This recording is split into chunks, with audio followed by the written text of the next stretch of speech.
The Book of Esther. Chapter 5. Now on the third day, Esther put on her royal clothing, and stood in the inner court of the king's house, next to the king's house. The king sat on his royal throne in the royal house, next to the entrance of the house. When the king saw Esther the Queen standing in the court, she obtained favor in his sight, and the king held out to Esther the golden scepter that was in his hand.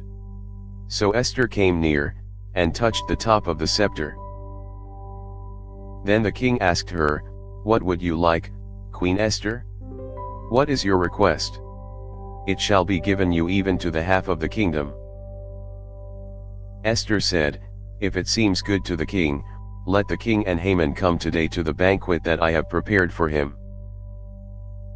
Then the king said, "Bring Haman quickly, so that it may be done as Esther has said." So the king and Haman came to the banquet that Esther had prepared. The king said to Esther at the banquet of wine, "What is your petition? It shall be granted you. What is your request? Even to the half of the kingdom it shall be performed." Then Esther answered and said, "My petition and my request is this. If I have found favor in the sight of the king, and if it pleases the king to grant my petition and to perform my request, let the king and Haman come to the banquet that I will prepare for them, and I will do tomorrow as the king has said." Then Haman went out that day joyful and glad of heart, but when Haman saw Mordecai in the king's gate, that he didn't stand up nor move for him, he was filled with wrath against Mordecai. Nevertheless Haman restrained himself, and went home.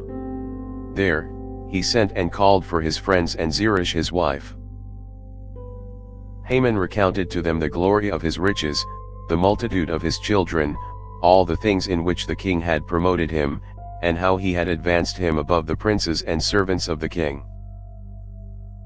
Haman also said, "Yes, Esther the queen let no man come in with the king to the banquet that she had prepared but myself, and tomorrow I am also invited by her together with the king. Yet all this avails me nothing, so long as I see Mordecai the Jew sitting at the king's gate."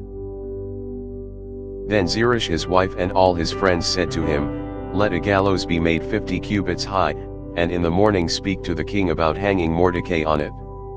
Then go in merrily with the king to the banquet." This pleased Haman, so he had the gallows made. Thanks for listening. If you liked our video, give us a thumbs up and subscribe, it really helps.